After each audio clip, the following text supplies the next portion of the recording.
Fala galera do Plantão Fute BR! Hoje o mercado da bola não deu sossego. Temos despedidas confirmadas, novela de craque sem clube, contratação fechada, saída iminente de ídolo e muita movimentação nos bastidores dos grandes clubes do Brasil. Fica até o final porque a gente vai passar tudo isso para você, notícia por notícia, sem enrolação. Bora! Vamos começar com uma notícia que vai doer no coração da massa. Júnior Alonso tá de saída do Atlético Mineiro. E olha, não é boato não. O jornalista Lucas Tanaka, que cobre o dia a dia do Galo, confirmou que o zagueiro paraguaio fechou acordo com um clube da MLS, a Liga Americana de Futebol. A transferência acontece logo depois da Copa do Mundo, na abertura da janela de julho. O contrato do Alonso com o Atlético vai até dezembro, mas já tá tudo acertado para ele sair antes disso. E por que ele não foi antes? Porque ele tem muito carinho pelo clube. O próprio Alonso entendeu que a estrutura do Atlético era a melhor para ele chegar bem preparado para defender o Paraguai no Mundial. Respeito total. Pelos bastidores, todo mundo no clube já sabe. O camisa 6 deve fazer seus últimos jogos com a camisa do Galo. Antes da pausa para a Copa, o Atlético ainda tem 14 compromissos entre Brasileiro, Copa do Brasil e Sul-Americana. Ou seja, ainda dá para ver o Alonso em campo algumas vezes. E olha o legado desse cara. Chegou em 2020, fez parte daquele time histórico de 2021 que ganhou o Brasileirão, a Copa do Brasil e a Supercopa. Saiu para o Krasnodar da Rússia, voltou por empréstimo, acabou assinando em definitivo. E hoje soma 233 partidas pelo Galo. É o estrangeiro que mais vezes vestiu a camisa atleticana na história. Ídolo. Simples assim. Mas não é só despedida no Atlético. Tem novidade no ataque também. O Galo avançou nas negociações para contratar Brian Ocampo, atacante de 26 anos que joga pelo Cádiz, da Espanha. A informação é da jornalista Fabiana Meirelles. Ocampo atua pela ponta esquerda, com muita intensidade e criatividade. Exatamente o que o torcedor atleticano tem cobrado do setor ofensivo.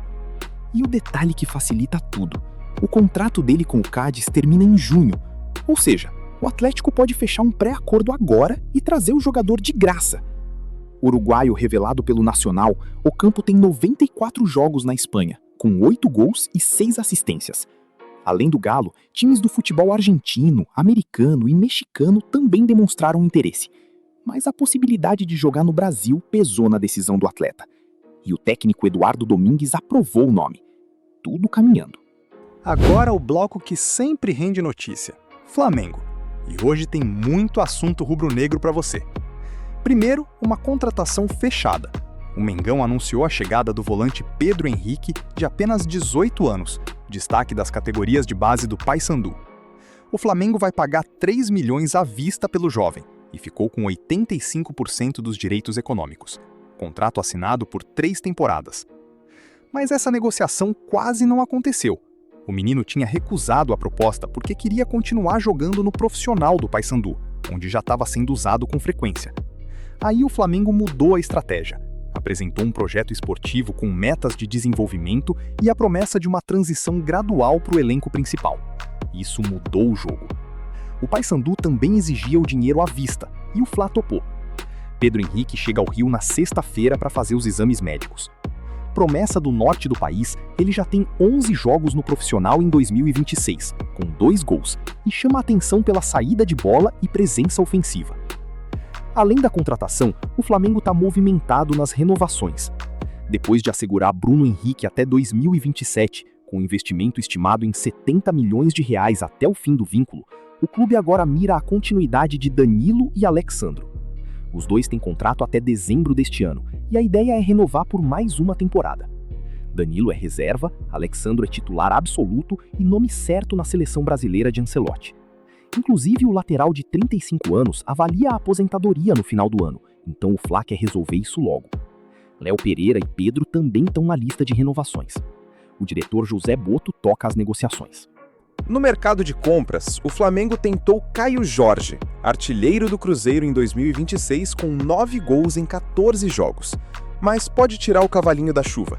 Segundo o jornalista Felipe Silva, da ESPN, não existe nenhuma possibilidade de Caio trocar a Raposa pelo Fla. O jogador está feliz no Cruzeiro e só sairia por uma proposta irrecusável da Europa. Se não vier nada do velho continente, ele termina o ano em Belo Horizonte. Com Caio fora do radar, o Flamengo busca outra opção para o ataque. E um nome que aparece é o do colombiano Kevin Viveiros, do Atlético Paranaense, que tem 7 gols e 1 assistência em 13 jogos na temporada. No meio-campo, o Grêmio tentou Everton Araújo, mas levou não. O Fla recusou as sondagens do tricolor gaúcho, que já tinha tentado em janeiro, e deixou claro: o volante não está disponível para empréstimo e nem para venda por valores modestos. Com contrato até 2028 e avaliado em 5 milhões de euros no Transfermarkt, o jogador virou titular com Leonardo Jardim depois das lesões de Pulgar e Jorginho. O Flamengo só negocia por cifras bem maiores. Newcastle, da Inglaterra, também perguntou. A janela está fechada, então qualquer movimentação só volta em julho. Por último no bloco do Flamengo, Dybala não vem. O atacante argentino, que termina contrato com a Roma em junho, foi ligado ao rubro-negro nas últimas semanas. Mas a prioridade dele é ficar na Europa.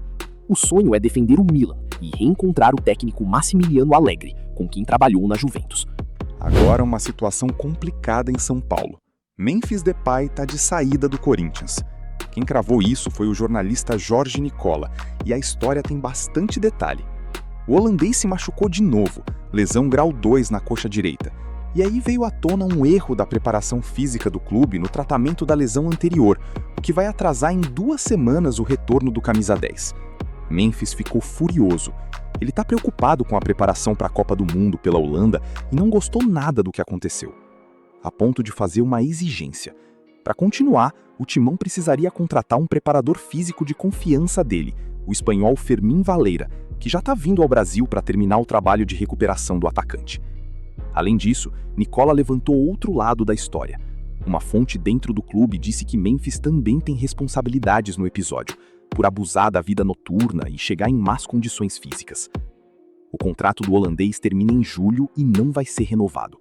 O Corinthians até tentou buscar parceiros para bancar o salário do astro, mas não encontrou empresas interessadas. Se tudo correr bem na recuperação, Depay ainda pode jogar contra o Peñarol no dia 30 de abril, pela Libertadores. Daria para pegar mais 5 jogos do Brasileiro, 3 da Libertadores e 2 da Copa do Brasil, antes de se apresentar à seleção. Mas o clima já não é mais de continuidade. Passando por outros clubes agora. No São Paulo, um nome que pode valorizar muito nos próximos meses: Damián Bobadilla. O meia paraguaio vive grande fase, com consistência nas atuações, capacidade de marcação e qualidade na saída de bola. Pessoas próximas ao atleta indicam que o interesse internacional deve crescer bastante depois da Copa do Mundo. O São Paulo acompanha a situação com cautela. Quer manter o jogador, mas sabe que uma oferta alta pode tornar a negociação inevitável. O período pós-Copa promete ser agitado nos bastidores do tricolor. No Internacional, a diretoria planeja a janela de julho com o objetivo de trazer 3 reforços: um centroavante, um atacante de ponta e um zagueiro. Para viabilizar isso financeiramente, o Colorado pensa em usar alguns jogadores como moeda de troca. O nome principal nessa lista é Thiago Maia, que inclusive foi alvo do São Paulo recentemente. O volante tem contrato só até dezembro, o que coloca o Inter numa posição delicada: renovar ou vender em julho. Alan Rodrigues, Ronaldo e Richard também aparecem como possíveis saídas. No Palmeiras, o lateral Wellington, do Southampton, está sendo monitorado. O jogador tem tido poucos minutos na Inglaterra, o que pode facilitar uma saída, e seu valor de mercado, estimado em 3 milhões de euros, é considerado acessível para o padrão do clube. Mas atenção, o próprio staff do atleta confirmou que o Palmeiras ainda não fez nenhum contato oficial. É observação, nada avançado. E tem concorrência, o Flamengo também acompanha a situação de Wellington. E por último, Felipe Coutinho. O meia segue sem clube desde que rescindiu com o Vasco, e agora tem uma proposta oficial na mesa: o Pumas, do México, um dos times mais tradicionais do país. O clube deu 4 dias para que o jogador dê uma resposta. Os valores são próximos ao que ele recebia no Brasil, com bônus por metas e participação na venda de produtos. No elenco do Pumas estão nomes conhecidos como o atacante Juninho, ex-Flamengo, e o goleiro Keylor Navas, 39 anos, multicampeão pelo Real Madrid. Mas Coutinho não ficou animado com a ideia. Ele prefere ir para os Estados Unidos. Existe até a possibilidade de aposentadoria. Voltar ao futebol brasileiro está praticamente descartado. Os 4 dias vão passar e o futuro do MEI ainda é uma incógnita. E é isso por hoje, galera. Muita notícia, muita movimentação e o mercado ainda nem abriu oficialmente. Imagina quando julho chegar. Se você gostou do vídeo, deixa o like, se inscreve no canal e ativa o sininho, porque quando sair novidade, a gente traz primeiro aqui no Plantão FuteBR. Nos vemos no próximo plantão.